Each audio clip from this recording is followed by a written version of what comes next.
answer the question about that your children do attend public school. Oh, I'm sorry. I talked about just one of my. Do you want me to talk no, about go it? Because ahead. I have 3 issues that I'm talking go about. ahead. As I'm Go talking ahead. about. So one of them was achievement Achievement gap. gap, The other one that everyone talks about, and I decided to talk about it second, is about the budget. And so the budget is not, obviously, it's a very important issue. And I think later on, you're going to ask me a question about more, so I won't get to that till a little bit later. But I think that over the last 5 years, we've achieved one of our initial goals or at least mine when I was going on about budget transparency. I think we now have a budget that we can trust. We have a great CBO who knows the numbers, and we are able to explain them to the community. I mean, funding for education is very complicated. And so to be able to know that and understand that and to articulate it to the community is very important. And so I think that and anyone who wants to be a part of it and look at our books and see how we're spending our money. We have a budget advisory group. We have and actually you're on it, for our parcel taxes. We have a public oversight group that look more particularly at the money that was raised from the additional funds that came from the parcel taxes to make sure that we said we were going to spend the money this way. Here the money came in and we spent it that way. So I think the budget transparency has, in my opinion, and if people have other opinion, please tell me, because we will try to do a better job of it. Transparency has really improved. The amount of money to us has not improved. It has significantly decreased over the time that I've been on the board. And so it's been basically just 1 year of shrinking budget.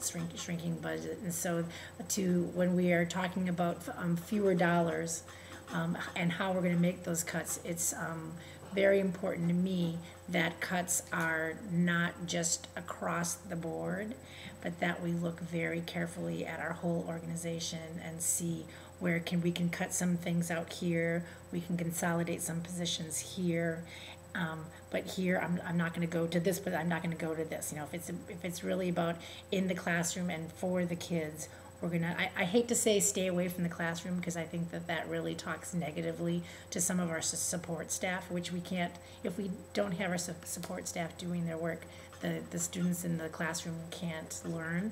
So it's, thank you, very important to me that we look at each of that we know our budget inside and out, and I say where can we, if we have to do cuts, where can we make them where it will have the least effect on student learning.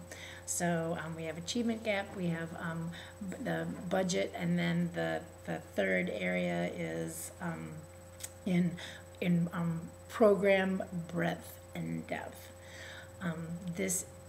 What makes Davis different than some other places is that we have a very well-rounded program from kindergarten all the way through 12th grade. Really, the public education school in Davis is like a really good private school, but the great thing about it, because it's a public school, is that it's for everybody. And I would like to, even though these are very difficult budget times, I would like to try the very best that I can to maintain the breadth of it. And so what I mean by that is things like music and art and the agricultural program. We have a great agricultural program, the industrial tech program, all these different kinds of options for students.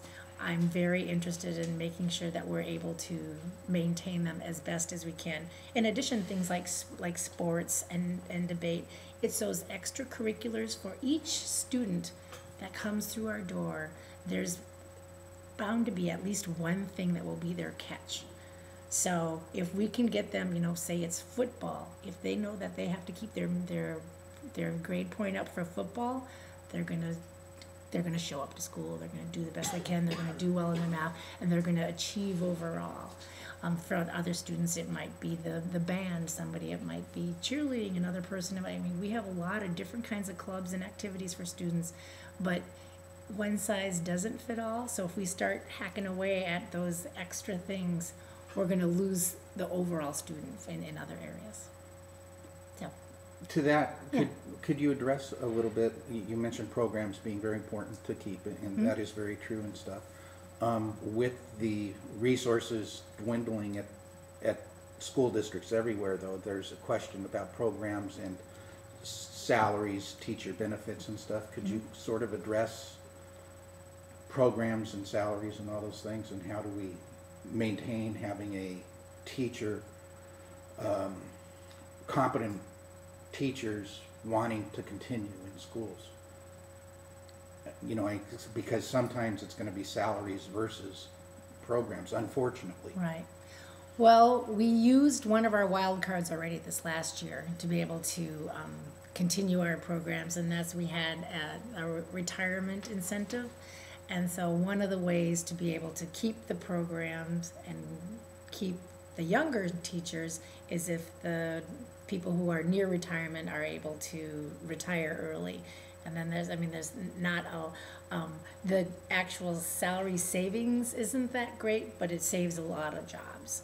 And so, but you can't use that on an ongoing basis. But that was one of our strategies that we used now, was to be able to maintain the number of teachers that we had, was to be able to have the retirements of some of them. So that was some salary savings, but mostly it was about saving the jobs.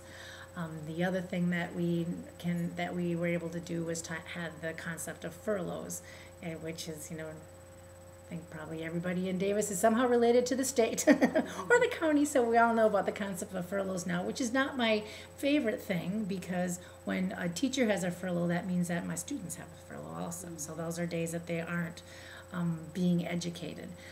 But when you're looking at the bigger program, I was willing to go there so that we would be able to keep the bigger program, because even just a few days we were able to save $1.4 million, I believe, for 4 days. So it's a little bit shorter school year, but it was something that I was willing to do.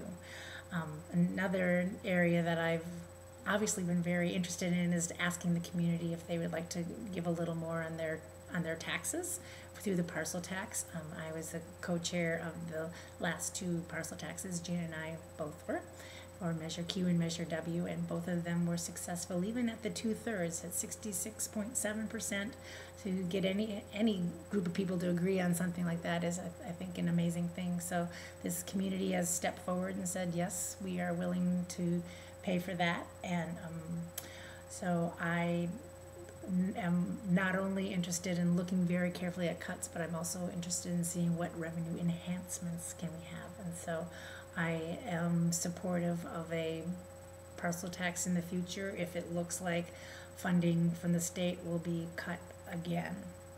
So, and I'd be willing to step forward and help run it, since I have experience with a couple of them already. I'm willing to roll up my sleeves and work hard at that.